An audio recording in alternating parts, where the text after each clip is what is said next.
ফাদ্দালা যাওজাতু আলা উম্মিহি ফাআলাইহি লানাতুল্লাহ। মনে রাখবেন ভাইরা আমার, সবার আগে হলো মা বাবা, এরপর হলো নিজের পীর সাহেব, ঠিক কি না?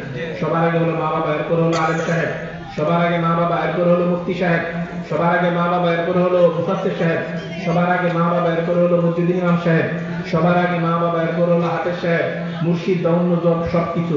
কিন্তু সবচেয়ে বেশি প্রায়োরিটি দিতে হবে কাদেরকে? মা বাবাকে। মা বাবাকে। সবচেয়ে বেশি সম্মান করতে হবে কাকে? মা বাবাকে। সবচেয়ে বেশি খেদমত করতে হবে কাকে?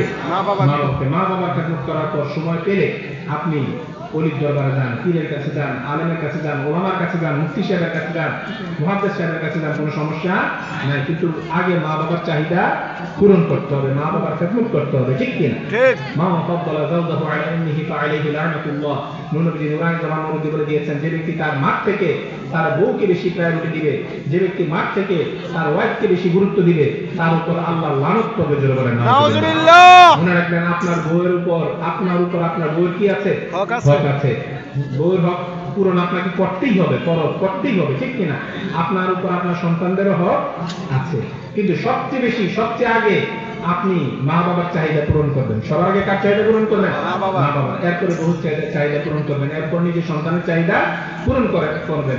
আপনি যদি মা থেকে বউকে বেশি গুরুত্ব দেন, নবী বলেছেন ফাআলাইহি লানাতুল্লাহ, তার উপর আল্লাহ লানত। জোরে বলেন নাউজুবিল্লাহ। মা বাবার থেকে বউকে বেশি গুরুত্ব দেওয়া যাবে না।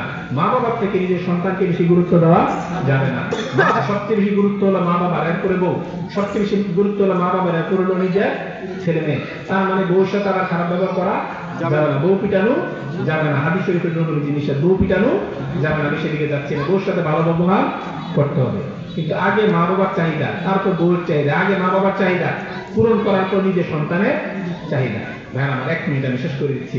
আপনাদের কাছে অনুরোধ, সুদ খাবেন না, সুদ দিবেন না, ঘুষ খাবেন না, ঘুষ দিবেন না, পরের হক নষ্ট করবেন না, পরের জমি জমা দখল করবেন না, মদ গাঁজা ফেন্সিডিল খাবেন না, মদ গাঁজা ফেন্সিডিলের ব্যবসা করবেন না। আমরা রাজি কিনা?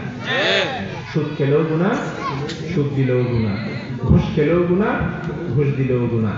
আর পরের হক যদি আপনি নষ্ট করেন, পরের জমি জমা যদি আপনি দখল করেন, পরের টাকা পয়সা যদি আপনি মেরে দেন, যার হক আপনি নষ্ট করেছেন সে ব্যক্তি মাফ না দেওয়া পর্যন্ত আল্লাহ আপনাকে মাফ দিবে না। সেজন্য সাবধান, পরের হক নষ্ট করা যাবে না, পরের হক নষ্ট করা যাবে না। ভাইরা আমার, মনে রাখবেন, আল্লাহ থেকে মাফ পাওয়া সহজ, আল্লাহ থেকে মাফ পাওয়া সহজ। আল্লাহ পাক গফুর রহিম, আল্লাহ পাক গফুর রহিম। আল্লাহ পাক যে কোনো সময় যে কোনো একটা ওয়াসিলাতে আপনার আমার জীবনে সব গুনাহ মাফ করে দিতে পারে।